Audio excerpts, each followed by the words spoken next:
ನಮ್ಮ ಜೊತೆ ವಿಧಾನ ಪರಿಷತ್ ಸದಸ್ಯರು ಮಾಜಿ ಸಚಿವರಾದಂಥ ಸಿ.ಟಿ. ರವಿ ಅವರಿದ್ದಾರೆ. ಅವ್ರನ್ನ ಮಾತಾಡ್ಸೋಗ್ತೀನಿ. ಸರ್, ಇವತ್ತಿನ ಪ್ರತಿಭಟನೆಯನ್ನು ಗಮನಿಸ್ತಾ ಇರ್ಬೋದು.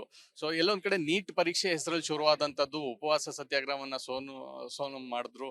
ಸೊ ಈಗ ಇಲ್ಲಿ ಬಿಜೆಪಿ ಕೂಡ ಪ್ರತಿಭಟನೆಯನ್ನ ಮಾಡ್ತಾ ಇದೆ ಕಾಂಗ್ರೆಸ್ ವಿರುದ್ಧವಾಗಿ. ಪ್ರಧಾನಮಂತ್ರಿಗಳ ಮನೆ ಮುತ್ತಿಗೆ ಹಾಕಿದ್ರು ಅಂತ. ಆದ್ರೆ ಇದೆಲ್ಲವೂ ಕೂಡ ಒಂದಷ್ಟು ಷಡ್ಯಂತ್ರಗಳು ನಡೀತಾ ಇದೆ. ವಿದ್ಯಾರ್ಥಿಗಳನ್ನ ದಂಗೆ ಎಳಿಸ್ಬೇಕು ಅನ್ನೋಂತ ಶ್ರೀಲಂಕಾದಲ್ಲಿ ಮತ್ತು ನೇಪಾಳದಲ್ಲಿ ಆದಂತ ರೀತಿ, ಬಾಂಗ್ಲಾದೇಶದಲ್ಲಿ ಆದಂತ ರೀತಿಯಲ್ಲಿ ಮಾಡ್ಬೇಕು ಅನ್ನೋಂಥದ್ದು ಏನ್ ಹೇಳ್ತಾರೆ ನೋಡಿ, ನೀಟ್ ಪರೀಕ್ಷೆ ಆ ಪ್ರಶ್ನೆ ಪತ್ರಿಕೆ ಸೋರಿಕೆಯಾಗಿದ್ದು ನಮಗೂ ಕೂಡ ಬೇಸರ ಇದೆ, ದುಃಖ ಇದೆ. ಆದರೆ ಆ ನೀಟ್ ಪ್ರಶ್ನೆ ಪರೀಕ್ಷೆ ಸೋರಿಕೆ ಆದ ತಕ್ಷಣ ದೂರು ಕೊಟ್ಟಿದ್ದು ಸರ್ಕಾರದ ಕಡೆಯಿಂದ 13 ಜನರ ಬಂಧನ ಆಯಿತು, ತನಿಖೆ ಆಯಿತು. ಆ ತನಿಖೆಯಾಗಿ ಬಂಧನ ಆಗಿ ಅವರು ಜೈಲಲ್ಲಿದ್ದಾರೆ. ಮೇ 3ನೇ ತಾರೀಕು ನೀಟ್ ಪರೀಕ್ಷೆ ಪ್ರಶ್ನೆ ಪತ್ರಿಕೆ ಸೋರಿಕೆ ಆಗಿದ್ದು, ಮತ್ತು ಮರುಪರೀಕ್ಷೆಯನ್ನು ಜೂನ್ 21ನೇ ತಾರೀಕು ನಡೆಸಿ ಜುಲೈ 16ನೇ ತಾರೀಕು ಫಲಿತಾಂಶವೂ ಕೂಡ ಬಿಡುಗಡೆ ಆಯಿತು. ಇಷ್ಟೆಲ್ಲ ಆದ ನಂತರ ನೀಟ್ ಹೆಸರಿನಲ್ಲಿ ಈಗ ನಡೀತಿರ್ತಕ್ಕಂಥದ್ದು ರಾಜಕೀಯ ಅಸ್ಥಿರತೆಯನ್ನು ಸೃಷ್ಟಿ ಮಾಡ್ತಕ್ಕಂಥ ಒಂದು ಷಡ್ಯಂತ್ರ, ಒಂದು ಅರಾಜಕತೆಯನ್ನು ಹುಟ್ಟಾಕುವಂಥ ಪ್ರಯತ್ನ. ಅದಕ್ಕೊಂದು ಅಂತಾರಾಷ್ಟ್ರೀಯ ಮಟ್ಟದ ಒಂದು ಟೂಲ್ ಕಿಟ್ಟು ಕೂಡ ಕಾರಣ ಇದೆ. ಇದರೆಲ್ಲರ ಸಮಗ್ರ ತನಿಖೆ ಆಗ್ಬೇಕು. ಯಾವನೋ ಎದೆ ಸೀಳಿದ್ರೆ 3 ಅಕ್ಷರ ಬರಲ್ಲ, ಅವನು ನೀಟ್ ಪರೀಕ್ಷೆ ಬಗ್ಗೆ ಮಾತಾಡ್ತಾನೆ. ನೀಟ್ ಪರೀಕ್ಷೆಯಲ್ಲಿ ಬಂದ್ಕೊಂಡು ತುಕಡೆ ಗ್ಯಾಂಗ್ಗಳಿಗೆ ಏನು ಕೆಲಸ?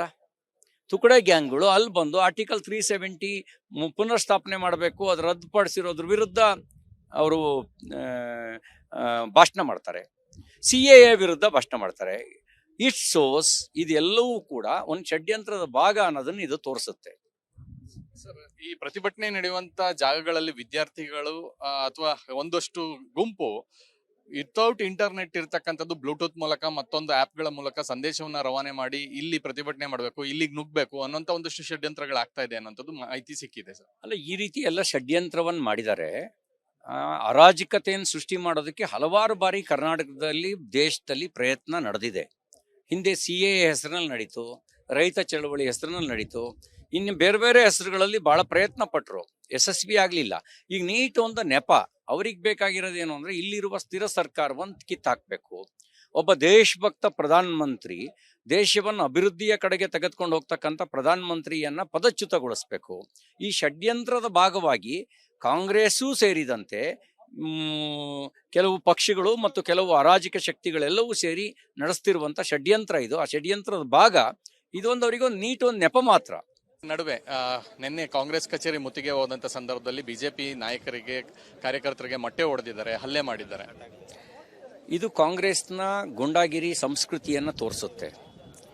ಬಹುಶಃ KPCC ಅಧ್ಯಕ್ಷರು ಆ ದಿನಗಳ ಗುಂಗಿನಿಂದ ಹೊರಗೆ ಬಂದಿಲ್ಲ ಅಂತ ಕಾಣುತ್ತೆ. ನಿಮ್ಮ ಭಾಷೆ ಅದೇನು ಬ್ರಹ್ಮವಿದ್ಯೆ ಅಲ್ಲ. ನೀವು ಬಳಸಿದ ಭಾಷೆ, ನೀವು ನಡ್ಕೊಂಡ ರೀತಿ ಅದು ಬ್ರಹ್ಮವಿದ್ಯೆ ಅಲ್ಲ. ನೀವು ಮಾಡ್ದಂಗೆ ನಾವು ಮಾಡಬೇಕು ಅಂತ ಪ್ರಯತ್ನ ಪಟ್ಟರೆ ನೀವು ಬೀದಿಯಲ್ಲಿ ಓಡಾಡೋದು ಕೂಡ ಕಷ್ಟ ಆಗುತ್ತೆ. ಅಷ್ಟು ಎಚ್ಚರಿಕೆ ಮಾತನ್ನು ಹೇಳಲಿಕ್ಕೆ ಬಯಸ್ತೇನೆ.